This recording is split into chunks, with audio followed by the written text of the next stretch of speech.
Pemerintah Jepang segera mengambil tindakan menyusul terjadinya gempa berkekuatan 7,6 magnitudo dengan potensi tsunami di prefektur Ishikawa.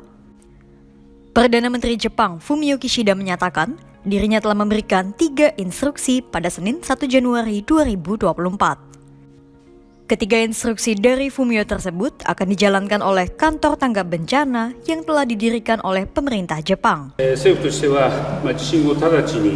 災害対策室、これを立ち上げまして、私の方から以下3点指示を出しております。1つ目は津波や避難に関する情報を国民の皆さんに的確に伝えるということ、2点目として被害の状況、実態を一刻も早く把握をするということ、3点目は地方自治体とも連携をしながら人命第一で政府一体となって災害対応に当たるということ、この3点であります。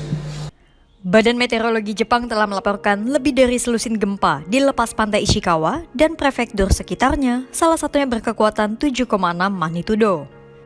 Gempa diperkirakan akan kembali terjadi selama seminggu ke depan, terutama 2 atau 3 hari ke depan. Jepang telah mengeluarkan peringatan tsunami dan memerintahkan evakuasi menyusul serangkaian gempa bumi pada Senin 1 Januari 2024.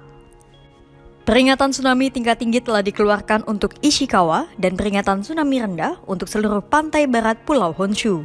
Tsunami dengan ketinggian 3 meter diperkirakan akan melanda Niigata dan prefektur lainnya di pantai barat Jepang. Jepang juga telah memperingatkan masyarakatnya bahwa akan ada aliran air deras yang bisa mencapai ketinggian 5 meter.